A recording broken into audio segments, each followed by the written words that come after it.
کر سکتا ہے، کوئی اس کے لیے مشکل نہیں. هو علی کل شیء قدیر، اسے ہر شے کی قدرت حاصل ہے. لیکن اصل بات جو ہے میں آپ کو بتانا چاہتا ہوں، یہ ہے سائیڈ ایشو. اصل ایشو ہے فلسطین کا جو شروع ہونے والا ہے. بھٹی دہکے گی وہاں.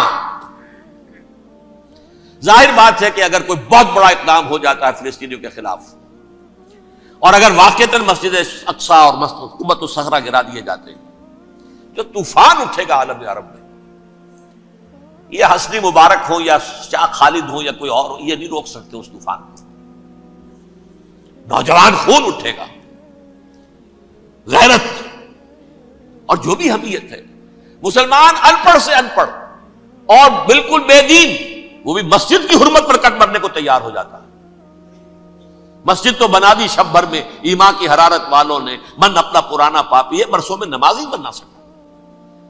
وہ چاہے کانپور کی مسجد سے مسلمانوں نے جانے دی ہے، چاہے وہ شہید گنج کی مسجد تھی مسلمانوں نے جانے دی ہے، چاہے نماز نہ پڑھتے ہو. لیکن یہ جو حرمت اور یہ جو حمیت اور یہ غیرت ہے، اس سے جو طوفان اٹھے گا یہ ہوگا اس ملحمۃ العظما، اس کی طرف پیش رفت ہو رہی. کتاب الملاحم سے احادیث کے حوالے سے یہ جن جنگوں کا حوالہ دیا حضور نے، پیشن گوئی کی ہے، اس کا نقطہ آغاز تھا خلیج کی جنگ. صدام حسین نے اسے کہا تھا یہ مدر آف وارز ہے، ام المحارب، یہ ایک جنگ نہیں ہے. اس کا نقشہ بھی حدیث میں موجود ہے، پیشن گوئی موجود تھی، اس وقت بھی ہم نے شائع کی تھی. لیکن اس میں جو جنگ اب ہونے والی وہ الملحمۃ العظما. ملحمہ کسے کہتے ہیں؟ لحم گوشت کو کہتے ہیں، اور قصائی کی دکان کو عربی میں ملحم کہتے ہیں، جہاں گوشت کے ٹکڑے کیے جاتے ہیں. آج کل مشینوں سے ہوتے ہیں، اب جو ہے وہ ہاتھ سے چھریوں سے نہیں ہوتے، لیکن ٹکڑے ہو رہے ہوتے ہیں، جسموں کے چیتھڑے اڑ رہے ہوتے. ملحمہ یہی لفظ استعمال کیا تھا حضرت سعد ابن عبادہ نے رضی اللہ تعالی عنہ یوم فتح مکہ. ان کے دل میں تھا کہ اب ہم انتقام لیں گے ان عربوں سے، ان قریش سے. الیوم یوم الملحمہ، الیوم یوم الملحمہ، یہ کہتے ہوئے جا رہے تھے. ایک خاص کیفیت، آج ہے گوشت کے ٹکڑے اڑانے کا دن. حضور سے کہا کسی نے جا کر کے ساتھ تو یہ کہہ رہے ہیں الیوم یوم الملحمہ، الیوم یوم الملحمہ. حضور نے فرمایا نہیں، ان سے کہو جا کر الیوم یوم المرحمہ، الیوم یوم المرحمہ، آج رحمت کا دن ہے، آج تو میں ان سب کو معاف کروں گا. لا تثریب علیکم اليوم، میں تم سے وہی بات کہہ رہا ہوں جو میرے بھائی یوسف نے کہی تھی اپنے بھائیوں سے. اذهبوا فانتم الطلقاء، جاؤ تم سب کے سب آزاد. وہ ملحمہ ہے جس کو کہ حضور نے حضرت معاذ بن جبل رضی اللہ تعالیٰ عنہ سے روایت ہے، اس میں سے جو ابو داؤد میں روایت آئی ہے، اس میں الملحمۃ العظما، عظما مؤنث ہے اعظم کا. آپ کہتے ہیں جنگ عظیم اول، جنگ عظیم دوم. عظیم کا باپ ہو گیا اعظم، سب سے بڑا، اور اس کا مؤنث ہے سب سے بڑی، عظما. الملحمۃ العظما، سب سے بڑی لڑائی. میرے نزدیک یہ وار کے معنی میں نہیں ہے، بیٹل کے معنی میں. انگریزی میں یہ دو لفظ علیحدہ ہیں، وار، بیٹل. وار سالوں کو محیط ہوتی ہے، بیٹل کسی ایک خاص جگہ پر جو لڑائی ہوتی ہے اس کو کہتے ہیں. حضور کے اور قریش کے درمیان 6 سالہ وار تھی، جنگ تھی. لیکن battles, battle of Uhud, battle of Badr, یہ بیٹلز تھی، لڑائیاں تھی. تو عظیم ترین جنگ شاید اس اعتبار سے نہ ہو جیسے کہ ورلڈ وار 1 اور ورلڈ وار 2، یعنی اس کی وسعت کا اتنا معاملہ نہیں اور طوالت کا نہیں. لیکن جو لڑائی جو ہے بیٹل ہونی ہے، جس کو کہ یہ لوگ، یا چونکہ میں نے کہا تھا شروع میں کہ سرما ہے میری آنکھ کا خاک حجاز و حول قدس. نیو ٹیسٹمنٹ کی آخری کتاب ہے the book of Revelation, Revelation of Saint John. اس میں آرمگڈون کہا گیا ہے. اسے ہر مجدون، یہ عبرانی لفظ ہے. ہر کہتے ہیں اونچی جگہ کو، سطح مرتفع. مجدون میگیڈو، میگیڈو ایک وادی ہے، مرتفع، وادی مرتفع. یہ ہے واقع لبنان، اسرائیل اور شام کے درمیان جو ٹکڑا، جو ٹرائنگل بنتی ہے، یہ ہے. یہاں پر بڑی جنگ لڑی جائے گی، اور یہ جنگ جنگ صلیب ہوگی جو کہا ہے بش نے. یہ جنگ صلیب 2nd ملینیم شروع ہوئی تھی تو پہلی صلیبی جنگ ہوئی تھی. 3rd ملینیم شروع ہوا ہے، یہ 2nd صلیبی جنگ ہے، یہ کروسیڈ ہے. اور میں اس مرتبہ امریکہ گیا تھا تو پہلی مرتبہ مجھے وہاں ایک رسالہ ملا ٹرمپٹ نام کا. یہ امریکہ کے جو بہت ایکسٹریمسٹ قسم کے پروٹیسٹنٹس ہیں، یہ ان کا رسالہ ہے، اور ان کے بارے میں اب کہا جا رہا ہے وہ کرسچین زائنسٹ ہیں. آپ شاید پہلی مرتبہ یہ لفظ سن رہے ہو. زائنسٹ تو ہم سمجھتے ہیں یہودیوں کو، کرسچین زائنسٹ وہ ہیں جو ہیں تو عیسائی پروٹیسٹنٹس ہیں، لیکن اسرائیل کے وہ حمایتی یہودیوں سے بڑھ کر ہیں. یہ میری کسی پہلی تقریر میں شاید بہت سے حضرات کو یاد آ جائے، میں نے کہا تھا 4 سال پہلے ہمارا تنظیم اسلامی کا ایک کنونشن ہوا تھا ہیوسٹن میں، امریکہ کا جنوبی علاقے کا شہر ہے. ایک سیشن اس میں ہم نے رکھا تھا انٹرفیتھ. ایک عیسائی کو بلایا تھا، ایک یہودی بہت بڑا وہاں کا عالم ہے اس کو بلایا تھا. اس یہودی عالم نے ڈاکٹر وشوگراٹ، جو وہاں کی یونیورسٹی میں پروفیسر ایمیریٹس ہے، اس نے کہا تھا کہ یہ اسرائیل کو تو سپورٹ کر رہے ہیں عیسائی، ہم تو نہیں کر رہے. جو پریکٹسنگ یہودی ہیں وہ زیادہ اسرائیل کے حق میں نہیں تھے، یہ تو سن 67 کے بعد انہوں نے اسرائیل کو تسلیم کیا ہے. وہ تو منتظر تھے کہ ہمارا مسیحا آئے گا تو اس کی قیادت میں جنگ کریں گے، جیسے شیعہ منتظر تھے کہ مہدی موعود آئیں گے تو پھر ہم کچھ کریں گے. وہ امام خمینی نے کہا بھائی جب وہ آئیں گے آ جائیں گے، لیکن ہم کچھ راستہ کے لیے.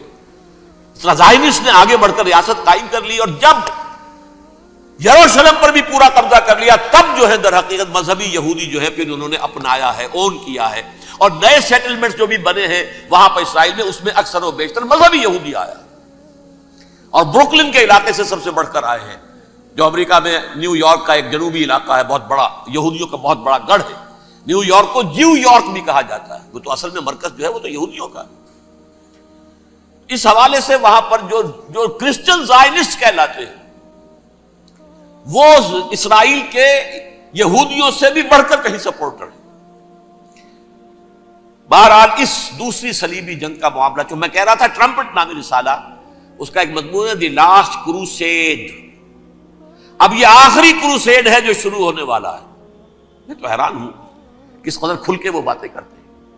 رومن کیتھولکس کو وہ کہتے ہیں کہ یہ شیطان ہے، یہ پوپ شیطان ہے، یہ یورپ کو اس نے جمع کیا ہے کرسچینٹی کی بنیاد پر، اور اس میں زیادہ تر کیتھولکس ہیں. آپ کو معلوم ہے برطانیہ بڑی مشکل سے شامل ہوا ان کے ساتھ، اس لیے کہ وہ پروٹیسٹنٹ کا سردار تھا، ابھی پوری طرح نہیں ہے.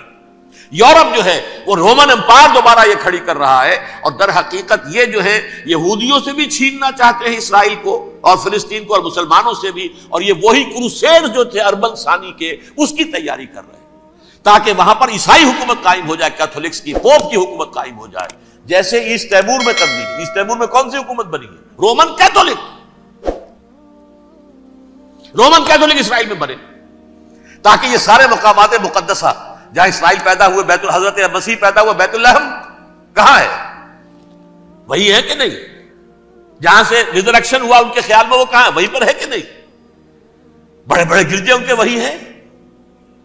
تو اس اعتبار سے ان کا کہنا یہ ہے یہ لاسٹ کروسیڈ کی تیاری ہو رہی ہے، یہ کیفور. اور ان کا کہنا یہ ہے کہ یہ پوری طاقت نیٹو کی جو ہے، یہ پہلے جرمنی سے لائی گئی بوسنیا، انہوں نے خود وہاں جنگ کروائی، انہوں نے خود وہاں پر ایتھنک کلینسنگ کروائی، پھر خود مصالحت کے لیے آ گئے، پھر کوسوو میں انہوں نے خود آگ بھڑکائی. یہ میں نہیں کہہ رہا، یہ وہ ٹرمپٹ رسالہ امریکہ سے چھپنے والا پروٹیسٹنٹس کا رسالہ ہے جو یہ کہہ رہا ہے. پھر انہوں نے کوسوو کے اندر کروایا، اور پھر وہ وہاں پر پیس فورس کی حیثیت سے آ گئے. اب وہ میسیڈونیا میں کروا رہے ہیں اور وہاں داخل ہو گئے ہیں. اگلا قدم ان کا سائپرس ہوگا، سائپرس میں ترکوں کو اور وہ گریکس کو لڑائیں گے اور وہاں آ جائیں گے، وہاں سے ایک چھلانگ لگائیں گے اور یہ فلسطین میں پہنچیں گے. اور یہ وہاں پر ایک رومن امپائر، اپنی پرانی رومن امپائر کی طرح کی رومن کیتھولک ریاست قائم کرنا چاہتے ہیں. تو وہاں امریکہ کے عیسائیوں میں بھی کوئی ایک طبقہ نہیں ہے، کیتھولکس بھی ہے، کیتھولکس زیادہ نہیں ہے ہمدرد، لیکن اب تابع ہو چکے ہیں. اسحاق ریبین نے جب یہ پیس ٹاک شروع ہوئی تھی، آپ کو یاد ہوگا شاید، کہ جب وہ آیا تھا واشنگٹن سے واپس فلسطین اسرائیل، تو پہلے روم میں رکا for an audience with the pope, اور پوپ کو اس نے ایک مرتبان سا پیش کیا تھا، حضرت سلیمان علیہ السلام کے زمانے کا مرتبان، اور کہا تھا دیکھیے 3000 برس تک ہم نے اس کی حفاظت کی ہے، اب یہ میں آپ کے حوالے کر رہا ہوں. اس کے بعد سے پوپ جو ہے بالکل رام ہو گیا اور وہ عیسائیوں کے ساتھ اور یہودیوں کے ساتھ ان کا پورا معاہدہ ہو. اب پورا عیسائی ورلڈ جو ہے بعثت مجموعی یہودیوں کے شکنجے میں ہے. البتہ ان کے اندر بھی جھگڑے ہیں. جو وہاں پر وائٹ کرسچن ملیشیاز ہیں وہ ایکسٹریمسٹ ہیں کیتھولکس. ان کے نزدیک دشمن نمبر 1 یہودی، دشمن نمبر 2 مسلمان، دشمن نمبر 3 جو یورپ میں کالے ہیں، ایفرو امریکن، چاہے وہ عیسائی ہو گئے ہوں کوئی بھی ہو. یہ 3 دشمن ہیں جن سے انہوں نے کلینز کرنا ہے، صاف کرنا ہے ان کے خیال کے مطابق امریکہ کی سوسائٹی کو. اولاً یہود، پھر مسلمان، اور پھر یہ جو کالے ہیں. لیکن دوسری طرف پروٹیسٹنٹس کے اندر ایکسٹریمسٹ وہ ہیں جنہیں کہا جا رہا ہے یہ کرسچین زائنسٹ ہیں، یہ اسرائیل سے بڑھ کر سپورٹرز ہیں. بہرحال یہ اب جنگ ہوگی، اس کا نتیجہ کیا نکلے گا یہ تو اللہ ہی جانتا ہے. اب میں آخری بات کی طرف آ رہا ہوں. آخری نتیجہ تو جو بھی کچھ اپس اینڈ ڈاؤنز آئیں گے. تلک الایام نداولھا بین الناس.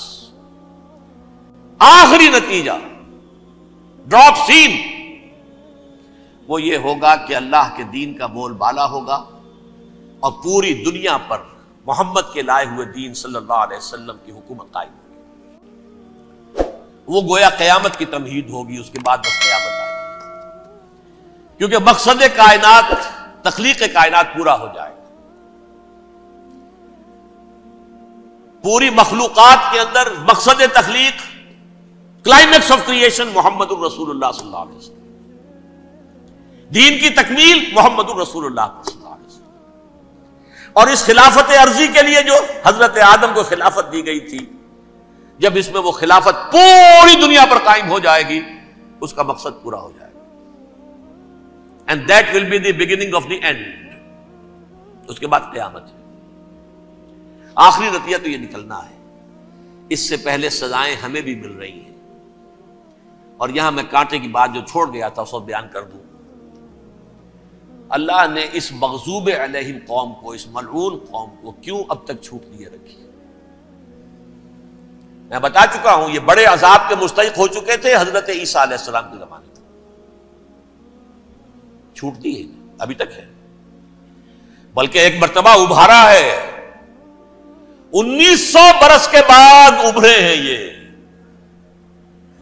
بالفور ڈیکلریشن 1917 سن 70 عیسوی کے بعد، تقریباً 1900 برس، 1850 برس تو ہے کم سے کم. پھر creation of Israel 1948، 1967 extension of Israel, یروشلم پر قبضہ.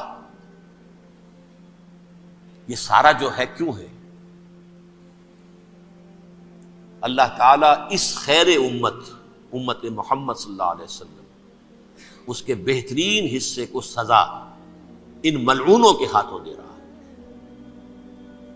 کیوں؟ جو جرم انہوں نے کیا تھا وہی ہم نے کیا. انہوں نے اللہ کی کتاب کو پیٹھ کے پیچھے پھینکا. نبذ فریق من الذین اوتوا الکتاب کتاب اللہ وراء ظہورہم. ہم نے اپنی پیٹھوں کے پیچھے پھینکا کہ نہیں؟ کولونیل رول سے آزاد ہوئے، کہیں اسلامی قانون نافذ کیا، کہیں اسلامی نظام قائم کیا. تو جو جرم ان کا تھا وہی ہمارا ہے. اور ہم خیر امت ہیں، اور ہمارے میں سے خیر ترین عرب ہیں. ان پر اللہ کا فضل، ان کی مادری زبان میں اللہ کی کتاب موجود ہے. پھر انہوں نے اللہ کے دین کو پیٹھ دکھائی. جو ملک آزاد ہوا کولونیل رول سے، یا اس نے قبلہ کر لیا اپنا ماسکو کی طرف یا کر لیا واشنگٹن کی طرف. کسی نے مکے کو قبلہ بنایا. یہ بدترین سزا ہے. ویل للعرب من شر قد اقترب. اور ترمذی شریف میں تو یہاں تک روایت ہے من اقتراب الساعۃ ہلاک العرب. قیامت کے قرب کی ایک نشانی یہ بھی ہوگی کہ عرب ہلاک ہو جائے. ایک حدیث میں الفاظ آتے ہیں کہ حضور نے جب کہا یہ ہوگا یہ ہوگا یہ ہوگا یہ بربادی آئے گی، تو کسی زوجہ محترمہ نام میں بھول رہا ہوں، انہوں نے پوچھا کہ عرب اس دن کہاں ہوں گے؟ فرمایا العرب یومئذ قلیل، بہت کم. آخری خاتمہ ہونا ہے یہود کا حضرت مسیح علیہ السلام کے ہاتھوں. وہ عذاب جو 2000 برس تک ان سے ٹلا رہا وہ آئے گا اور ان کے رسول ہی کے ہاتھوں آئے گا. لیکن اس سے پہلے مسلمانوں پر یہ عذاب آ رہا ہے، ہولوکاسٹ کے درجے کا عذاب آ رہا ہے. البتہ ہم پاکستانی اس میں یوں سمجھ لیجئے کہ وہ تو خبریں موجود ہیں احادیث میں، وہاں تو جو ہونا ہے. اتنے انسان مریں گے کہ ایک پرندہ جو ہے اڑتا چلا جائے گا، وہ نہیں چاہے گا کہ نیچے اترے تو کسی لاش پر اترے، اسے جگہ نہیں ملے گی زمین خالی کر کہیں اتر سکے، تھک ہار کر گرے گا، مرے گا تو بھی لاش کے اوپر گرے گا. یہ الفاظ ہیں حضور صلی اللہ علیہ وسلم. الملحمۃ العظمی الملحمۃ الکبریٰ، یہ لاسٹ کروسیڈ. ٹرمپٹ اخبار نے، میں اس کا فوٹو اسٹیٹ بھی کبھی آپ کو دکھا دوں، ویسے میرے ساتھ ہے وہ رسالہ ٹرمپٹ، دی لاسٹ کروسیڈ، اس کی تیاری ہو رہی ہے. وہ الملحمۃ العظمی اور ملحمۃ الکبریٰ جو ہے وہ آنے والی ہے. ابن ماجہ میں کبریٰ کہا ہے، اکبر کا مؤنث کبریٰ، ملحمہ کبریٰ سب سے بڑی جنگ، اور ملحمہ عظمی سب سے عظیم جنگ.